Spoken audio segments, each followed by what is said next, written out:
Mateus capítulo 7, a gente vai hoje do versículo 12, certo? Versículo 7, quer dizer, até o versículo 12.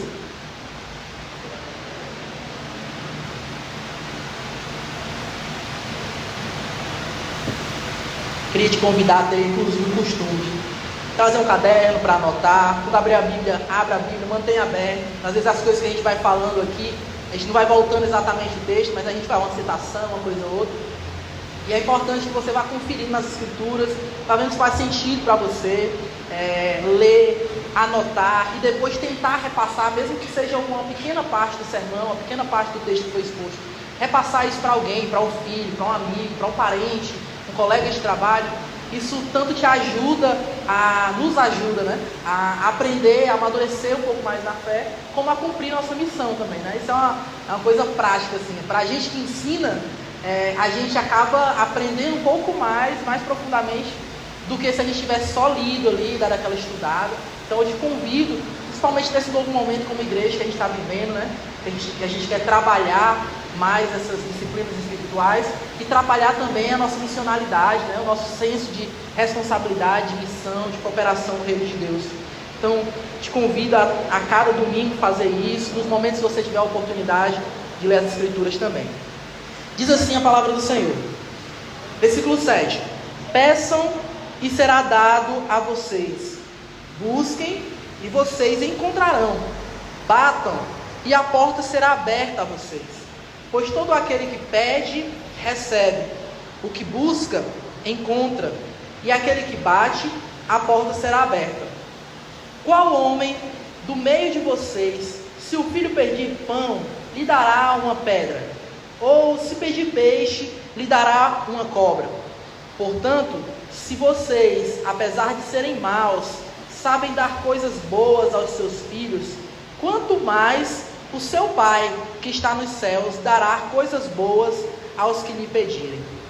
Assim, em tudo, façam às pessoas o que querem que elas façam a vocês, pois esta é a lei e os profetas. Amém? Gente, para quem vem acompanhando mais assiduamente aí o Sermão do Monte, talvez esteja se perguntando, né? Por que a gente volta a falar sobre oração, depois de a gente ter falado tanto sobre oração naquela parte ali do capítulo 6, que fala sobre o Pai Nosso, que fala sobre antes, como nós não devemos orar, né? Fazia mais sentido, se Jesus estava querendo falar aqui sobre oração, agrupar-se esse texto aqui naquela parte, né? Mas não, ele fala sobre oração, e aí depois ele vai falar sobre jejum, aí fala sobre julgamento, discernimento, né, das relações que nós vivemos, das situações que nós nos encontramos, e aí parece voltar a falar sobre oração de novo, né? Isso é interessante, isso nos ajuda entendendo isso, a gente é ajudado a como olhar para o texto da maneira correta. Se você quer aprender um pouco mais sobre isso, uma propagandazinha, né? Venha para os diásporas, segunda-feira na Irmã Tunei, terça-feira aqui na igreja, que a gente faz todo esse trabalho junto. Os irmãos têm me ajudado a fazer esse sermão, certo? Mas a gente se depara aqui de um texto que parece não fazer sentido a localização que ele está. Mas a gente vai ver que faz todo sentido ele estar aqui. Por quê?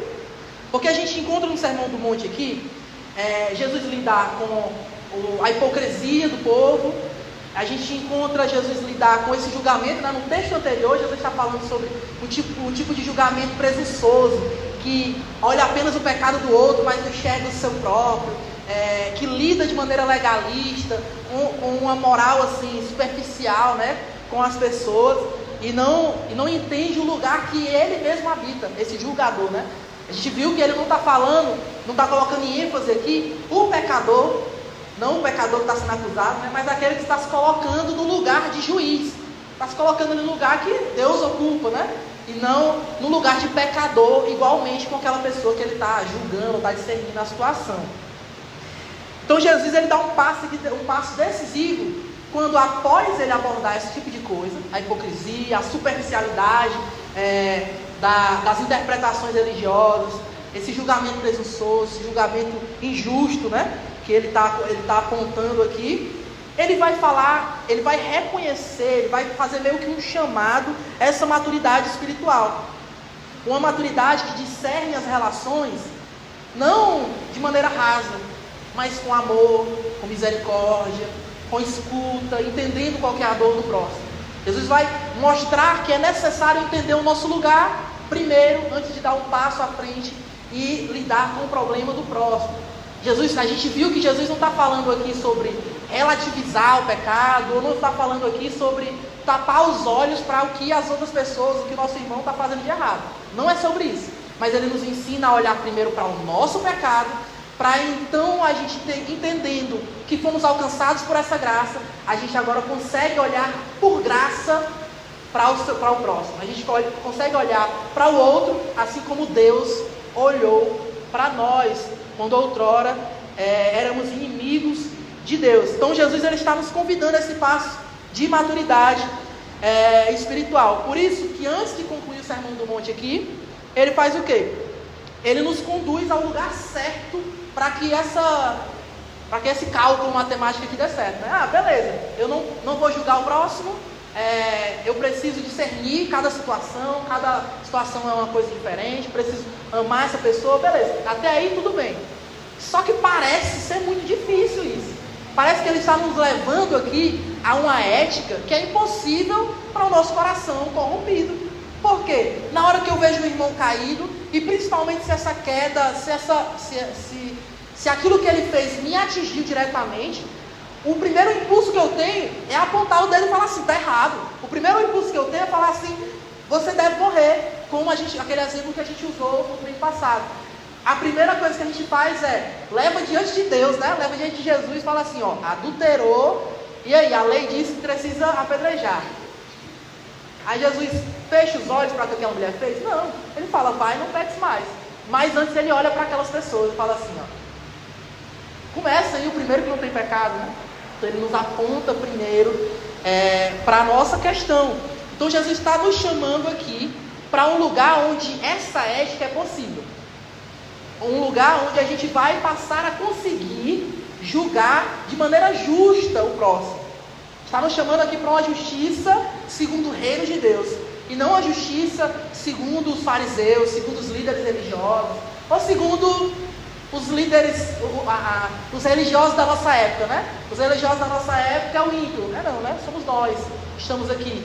Nós, os religiosos da nossa época, Jesus está nos chamando, falando assim, ó, talvez você esteja julgando, apontando, corrigindo, de maneira em que a verdade esqueceu o amor. Está andando divorciado do amor. Não é assim. Vem cá que eu vou te apresentar uma forma que isso é possível. Unir essa justiça, ser justo, mas ao mesmo tempo ser misericordioso. Então, Jesus chama para essa relação com o Pai. É o único lugar em que é possível a gente se relacionar com o próximo de maneira justa, de verdade. É quando a gente entende, pulando lá para o final do texto, né? A lei e os profetas, de verdade.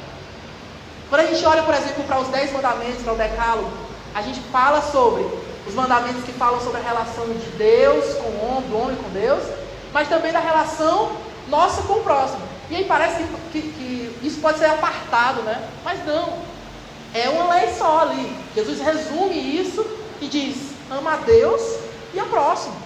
Não é possível separar isso. Então, não é possível eu amar o meu irmão, eu julgar o meu irmão de maneira correta, sem que eu ame a Deus e entenda, esteja em relação ali, que a minha relação esteja em dias, né? Com o Pai, com os filhos, se fosse assim, levando para o nosso linguajar de hoje. Isso daqui não é um parêntese devocional, não é tipo assim, Jesus está falando sobre um monte de coisa no Sermão do Monte, aí chega aqui e ele fala assim, antes de terminar, vamos fazer aqui um devocionalzinho, para a gente falar sobre a nossa relação com Deus e tal. Não. Está totalmente ligado aos outros textos, ao que vem antes, ao que vem depois. Está totalmente ligado ao contexto do Sermão do Monte e está totalmente ligado ao contexto das Escrituras. É o que ele fala. Ele começa falando sobre a lei e os profetas no começo do Sermão do Monte e ele está terminando aqui praticamente o Sermão do Monte falando sobre isso. É como se Jesus estivesse falando, ó, vocês parecem entender sobre tudo a respeito das leis. Vocês parecem entender sobre tudo relacionado ao seu Deus. E coloca um fardo muito grande sobre as pessoas. Mas eu estou trazendo aqui para vocês aquilo que é verdadeiramente o reino de Deus. Sobre o que de verdade a lei e os profetas estão falando. Não é apenas um parêntese, mas ele está chamando aqui para o verdadeiro fundamento das nossas vidas. o verdadeiro fundamento que ampara, que possibilita, né, que viabiliza que toda a nossa vida seja construída. Um fundamento firme, que é essa relação com o Pai, que vem antes de qualquer coisa. Jesus nos ensina a viver uma ética do reino que não começa pela nossa força de vontade. Às vezes, a gente se depara com muita gente quando a gente está evangelizando, quando a gente está falando, compartilhando da fé com outras pessoas.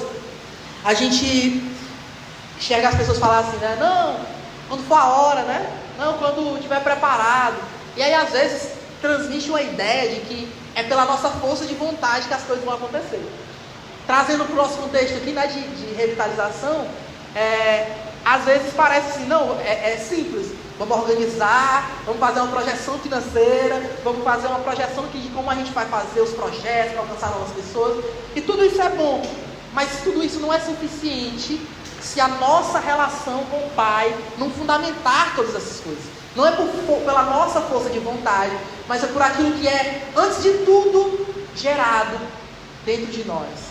Antes de tudo, a graça que nos alcança nos faz frutificar. Nenhum fruto vindo de nós será bom se não for o Pai que estiver plantado em nossos corações. A gente precisa entender isso.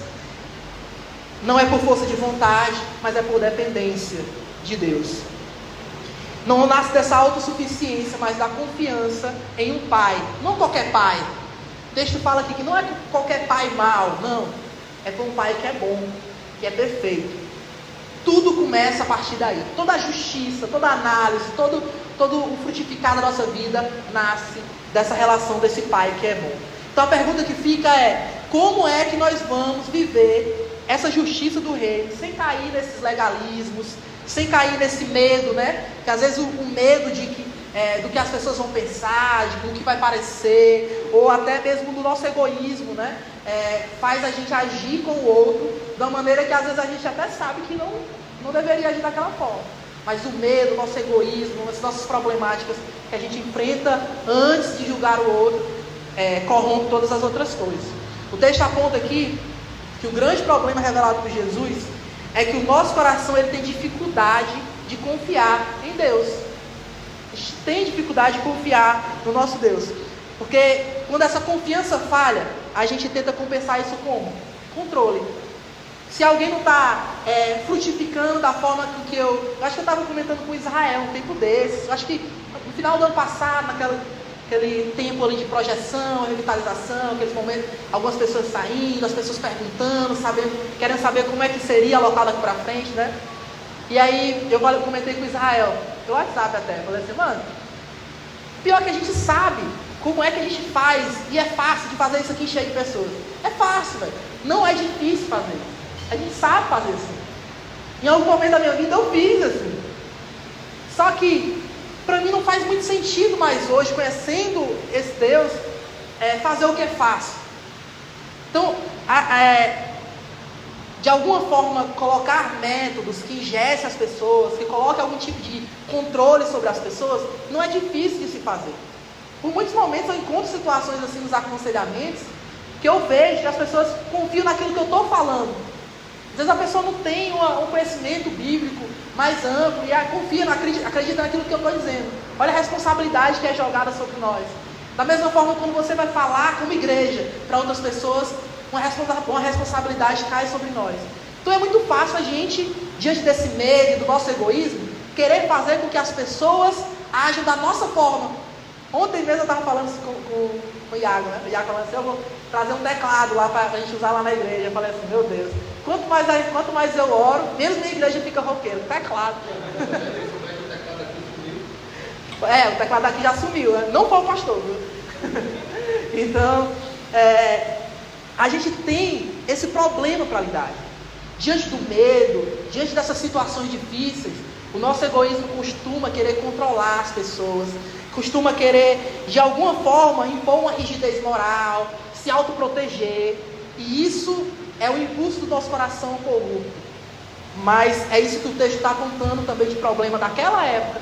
E é isso o contexto que a gente enfrenta também hoje, né?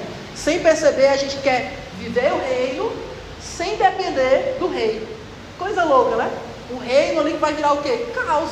Sem depender do rei, que providencia todas as coisas. Então Jesus, ele no contexto dele ali, tinha muitos que conheciam a lei, mas que se relacionava com Deus como quem tenta cumprir um monte de exigência, né? Basicamente isso. Eles iam conhecer a Deus, mas o que eles cumpriam eram só exigências para garantir as bênçãos dele. Então a oração se tornava muito facilmente assim um mecanismo de troca. Eu vou orar nesse contexto aqui, né? Eu vou pedir e ele vai me dar. Vou fazer, vou ter força de vontade aqui porque eu vou ser recompensado. Às vezes esse texto ele é usado em muitos ambientes dessa forma. Vez ou outra, enquanto o passageiro no Uber que fala assim, não, eu estava com um anel ali, e porque ontem mesmo a mulher estava falando que o filho foi assaltado, e ela nunca foi assaltada na vida, porque ela anda com um anel de Nossa Senhora, não sei das quantas, e por isso que ela acreditava que Deus era com ela, porque ela estava com aquele anel.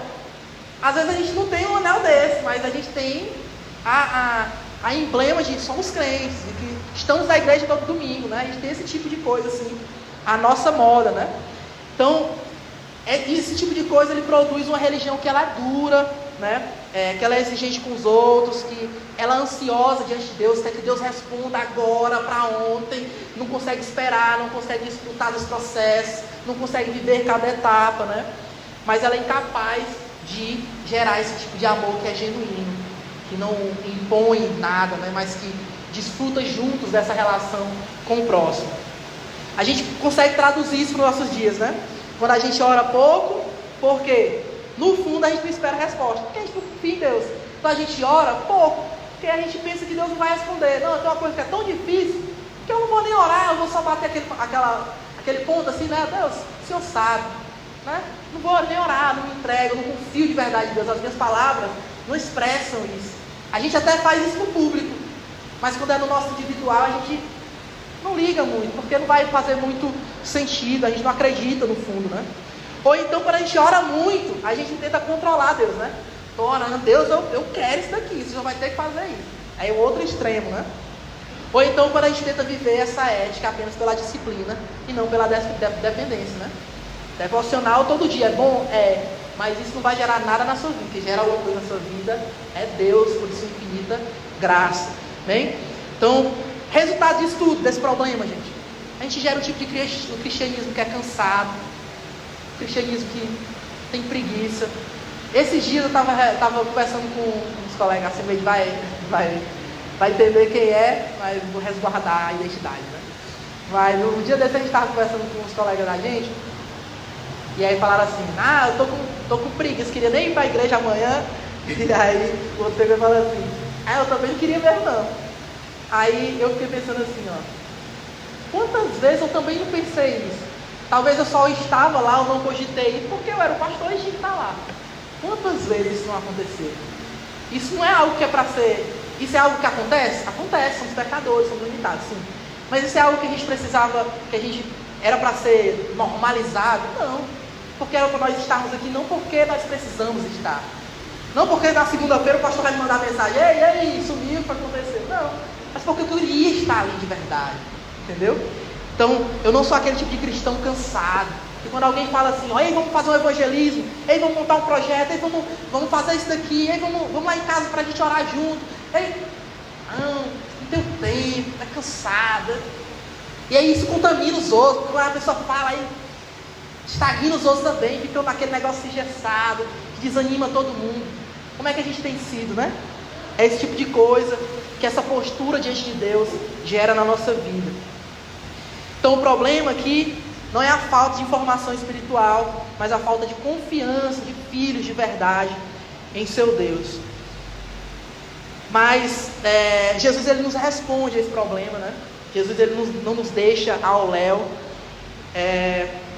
Ele nos convida a contemplar algumas ações da graça aqui nesse texto, que nos ajuda a viver de maneira diferente e enfrentar esse problema que há no nosso coração. No dos outros também, na igreja também, lá fora também, em outras igrejas, talvez até pior, mas primeiramente em nós.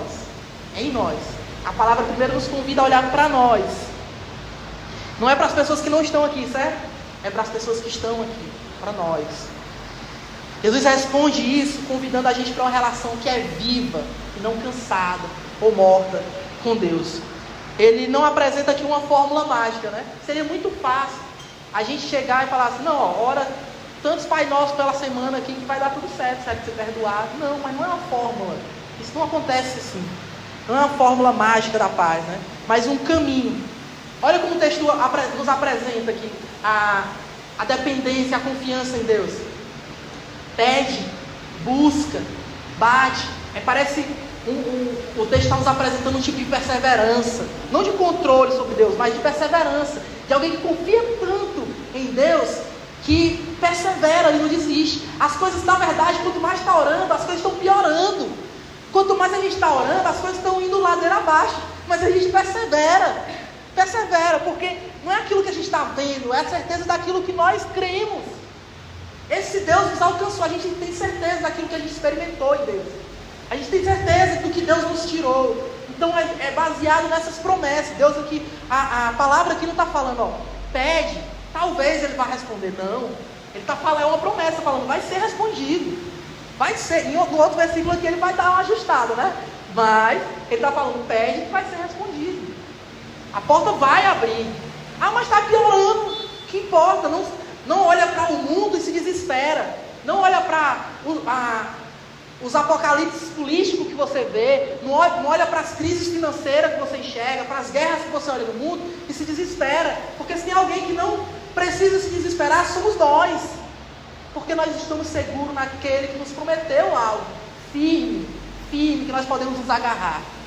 Às vezes vamos fraquejar? Vamos. Isso é normal, gente. Isso é normal, isso acontece. A gente não pode desistir por causa disso. Mas a gente precisa retornar, ser renovado em nossa mentalidade e entender que Ele nos convida a essa relação.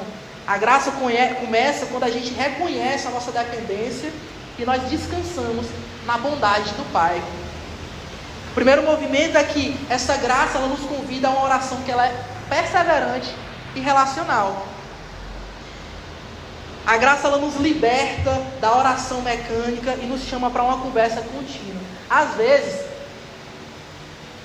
a gente vai orar, e isso é um mal de quem começa a estudar sobre a fé reformada, e aí parece que reformado não ora, ou que reformado ora aquela tipo de oração que é assim, os novos reformados oram assim.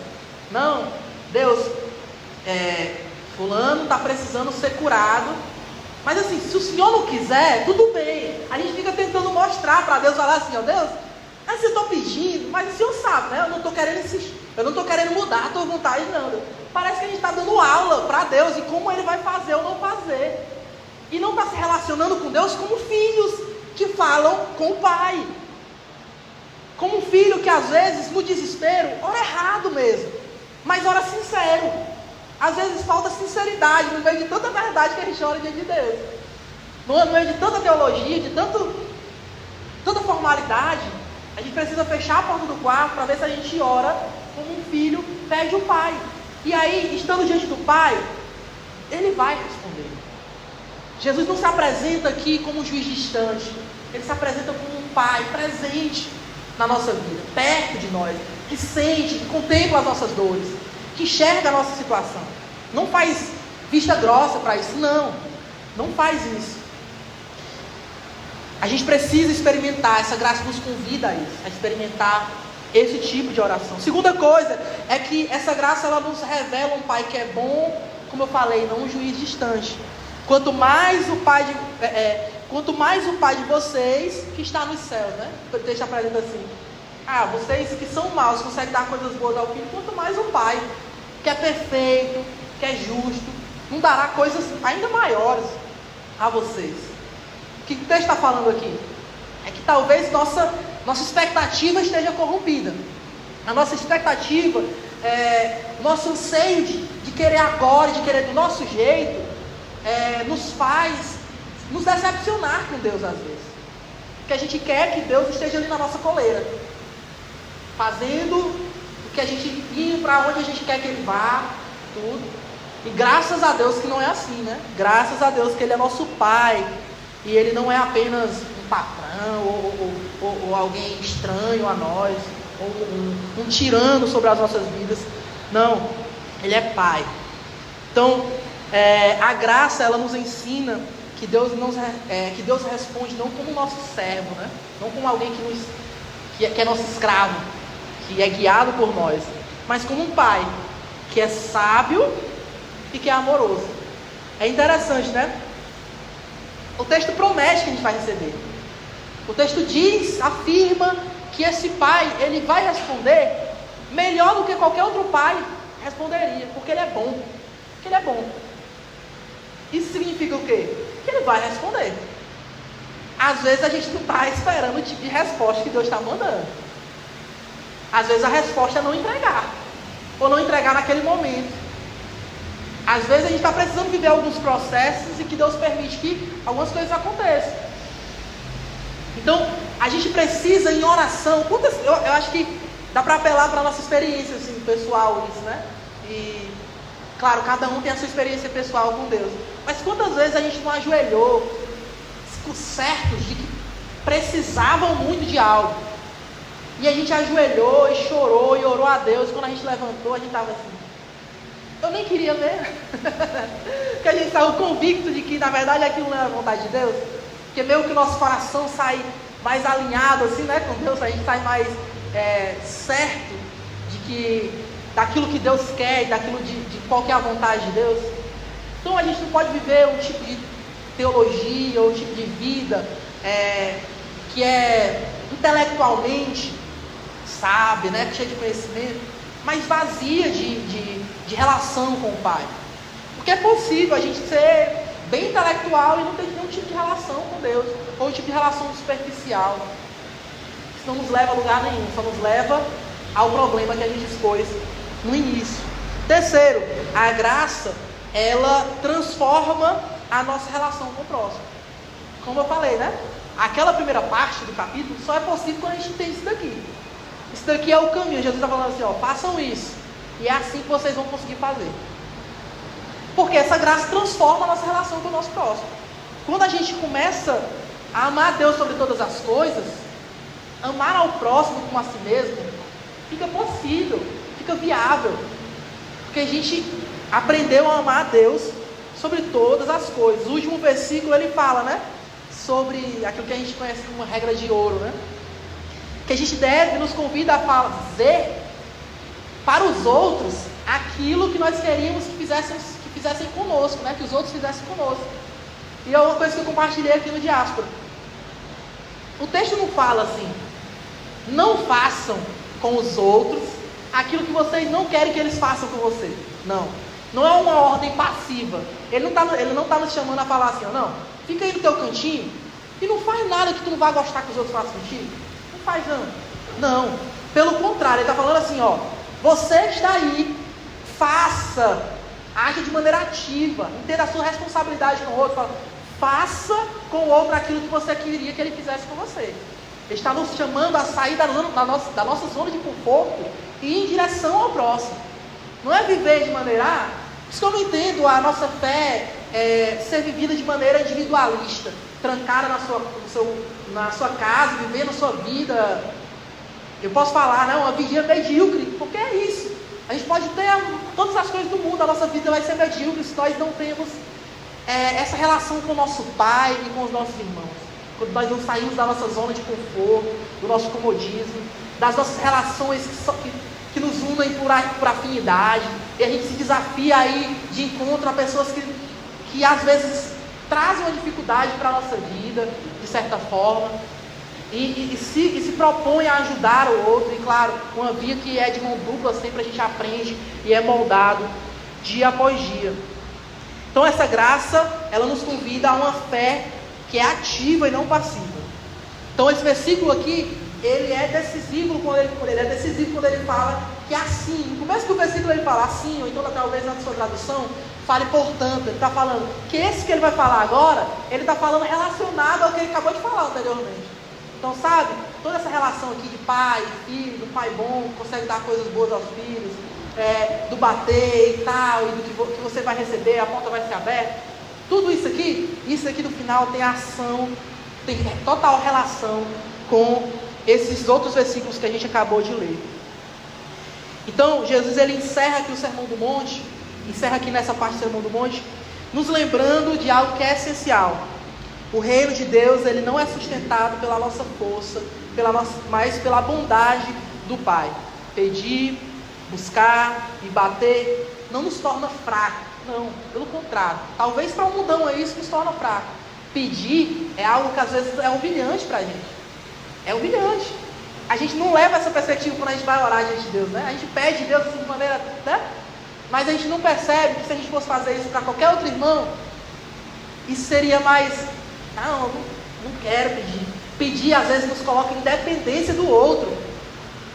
E se pedir nos coloca dependente do que o outro vai nos dar? Por que a gente não tem essa mesma concepção diante de Deus? De quando a gente pede a Ele, a gente precisa entender que a gente está se colocando em dependência a Ele. O título do sermão aqui que eu coloquei é que a graça, ela nos ensina a confiar nesse Deus que é bom. Todo o resto flui disso. Deus é bom. A gente fala tanto sobre isso, né? Deus é bom, ainda bem que Deus é bom. Sim, Deus é bom e por isso nós podemos confiar nele. Nós não podemos confiar em nós mesmos. Um leão que grita dentro da gente, que a qualquer momento pode sair e devorar nós e os nossos irmãos. Esse a gente pode confiar não. Mas Deus é bom. Deus é bom. E nós podemos ter essa confiança de filhos. Sem confiar nesse Pai que é bondoso, a gente não consegue prosseguir. Então quando nós descansamos em Deus, a obediência deixa de ser um peso. Agora obedecer, às vezes vai ser difícil. Mas não é aquele peso de falar assim, eu não queria. Não, a gente quer. A gente quer não pela nossa força de vontade, mas porque agora a gente tem de tudo. Esse Jesus que apareceu ali no meio daquele povo, todo problemático, mazelado, socialmente separado de todo o resto, que não era bem visto por ninguém, e escolhe um monte de discípulo que é igualmente cheio de problema, cobrador de imposto, o pescador, brutamonte lá, que qualquer hora queria puxar uma espada e matar os outros, arrancar os orelhas dos outros. E Jesus chega no meio dessa galera assim, senta e vai falar sobre isso que transforma toda a nossa vida. Fez sentido para aquelas pessoas, porque aquelas pessoas se entendiam pecadores. Talvez não fez sentido para os líderes religiosos, em grande parte, porque para eles eram os melhores da terra, os melhores do mundo. Eu ia soltar uma piadinha aqui, mas tornar fugir totalmente do contexto. Jesus, ele nos chama a viver essa justiça do reino, que é, antes de tudo, aprender a confiar, certo, gente? Então, precisamos viver como filhos que confiam no Pai. Cultive uma vida de oração, que ela é marcada por isso, pela confiança. Cultivar. Essa palavra, é uma palavra assim de verdade. Eu queria que tivesse presente no nosso, principalmente nesses primeiros 6 meses do ano. A gente precisa cultivar. Não esperar nada que vai acontecer na semana seguinte. Não esperar no domingo seguinte uma igreja lotada. Não esperar no domingo seguinte ou na programação seguinte todo mundo presente. Não esperar no primeiro mente fria do ano 100 pessoas. Porque vai aparecer 5, 6 pessoas. E a gente está cultivando. Por isso que a gente, alguns processos, a gente segurou. Vamos cultivar a vida em conselho. Vamos cultivar a nossa relação. Cultivar. Da mesma forma que a gente é chamado a cultivar em oração a nossa relação com Deus. Nós somos chamados a cultivar a nossa relação um com o outro. A gente precisa começar a plantar, a lançar uma semente. Não uma semente naquele canto lá no nosso jardinzinho, que a gente vai colocar lá e adubar do jeito direitinho, regar todo dia. Não. Vamos lançar nossa semente nos terrenos que é difícil. Nos terrenos que a gente sabe que só Deus vem para fazer o negócio frutificar. Vamos desafiar isso. Vamos cultivar as nossas amizades, sim, mas vamos cultivar outras amizades também. A gente precisa avaliar se nosso descanso está sendo verdade mesmo. Se no domingo, por exemplo, a gente está conseguindo chegar aqui e falar assim, ó, cara, que bom é estar aqui com os meus irmãos. Passei por tanta barra essa semana e chegar aqui e encontrar outro que estava também sofrendo, e a gente chorar junto, ou então rir das nossas desesperos, né? Rir assim, eu falei no Vitão quando fala rir dos nossos desesperos. O Vitão contava as coisas difíceis da vida dele rindo. Coringando, né? Escutei essa palavra, um dia dele estava falando, coringando. Ou então, às vezes, a nossa semana foi boa, e a gente chegar e alegrar os nossos irmãos, porque vão ter dias bons também, não são só dias maus. A gente precisa cultivar isso, confiando em oração e descansando em Deus, que está no controle de todas as coisas, e não nós mesmos. Nós precisamos ser uma igreja que é conhecida pela perseverança, pela confiança. Confie. Quando um líder de algum departamento propor algo, planejar algo, não fale assim, de novo. Não, meu irmão, confie, acredite, agarre junto esse processo. Se aproxime, tente cooperar, minimamente possível. Tente aprender para, se você não sabe, conseguir cooperar. Mas não seja alguém que vive um tipo de cristianismo cansado, que não é traduzido na nossa vida comunitária, que não é traduzida na nossa vida como sociedade também, né? Busque a Deus antes de reagir a qualquer pessoa. Antes de reagir a qualquer situação, não é só qualquer pessoa. Busque a Deus. Antes de agir, leve aquilo que te inquieta, aquilo que tira o seu coração ali daquela zona tranquila e dá aquela sacudida em você que você quer matar outro. Busque em Deus primeiro, para que Deus acalme o nosso coração e nos mostre de verdade o que está acontecendo. Talvez a sua visão sobre o outro vai mudar totalmente depois que você buscar em Deus isso. Que as nossas decisões nasçam de oração e não do nosso anseio pelo já, pelo agora, pela justiça feita da nossa forma. Trate o próximo como você foi tratado por Deus em graça, uma graça que a gente recebeu do Pai. É um tipo de pergunta assim, simples, né? E às vezes parece nada, mas se pergunte às vezes, a forma com que você está tratando, a forma com que nós estamos tratando uns aos outros, é a maneira com que eu gostaria de ser tratado? Ativamente, não espere que o outro vá tratar você da melhor forma e aí depois você vai responder isso. Não viva uma vida de maneira reativa, uma vida como quem não tem nada a dar, só responder. Não, plante, cultive, faça com o outro aquilo que você quer que seja feito com você. Haja, saia da sua zona de conforto. Que a nossa igreja seja marcada por empatia, mas também por responsabilidade e por amor. E por último, a última aplicação para a gente, que a gente possa descansar na bondade de Deus. Todo o resto, se você esqueceu todo o resto que eu falei aqui, descanse na bondade de Deus. Confie que Deus sabe dar coisas boas no tempo certo para nós. Confie. As coisas podem estar falando qualquer outra coisa. Confie que Deus é bom e Ele consegue dar coisas. Se tem alguém que sabe dar coisas boas aos seus filhos, é Deus. Se tem alguém que consegue, é Ele. Que a nossa igreja local reflita esse tipo de espiritualidade, né? Que é leve, porque ela confia nesse Deus, ela é confiante nesse Deus que é bom, e que é profundamente enraizado no Evangelho. A gente precisa falar mais sobre o Evangelho, não só no púlpito, não só no diáspora, não só nas programações formais da igreja, mas a gente precisa refletir sobre o Evangelho e sobre como o Evangelho se traduz no nosso cotidiano, nas nossas vidas. A gente vai começar a agir totalmente diferente. A gente não vai mais querer cortar a orelha do outro, não. A gente vai agir como Jesus, vai pegar a orelha e colocar no lugar daquele que vem para, às vezes, nos fazer mal. A nossa reação vai ser com graça, confiando que Deus é justo, e a justiça Ele fará. Amém?